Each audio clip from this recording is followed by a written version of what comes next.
హమ్మయ్య! నేను అనుకున్నట్టే నీరు పైకి వస్తున్నాయి. అక్కడున్న ఇంకొన్ని రాళ్లను దీనిలో వేస్తాను. అప్పుడు ఇంకా పైకి వస్తాయి అని అనుకుంటూ ఆనందంతో మరిన్ని రాళ్లను తీసుకొని వాటిని ఒక్కొక్కటిగా పాత్రలో వేస్తూ పోయింది.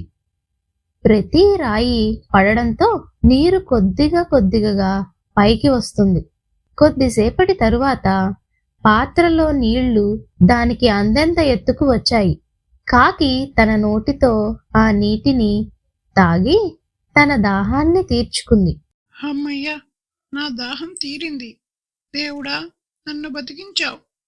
నా మిత్రులకు కూడా చెప్పి వారి దాహం కూడా తీరేలాగా చెయ్యాలి అని అనుకుంటూ తన దాహం తీరిన కాకి సంతోషంగా కావు కావు అంటూ ఆ ప్రాంతం నుండి ఎగిరి వెళ్ళి తన మిత్రులకి కూడా చెప్పింది.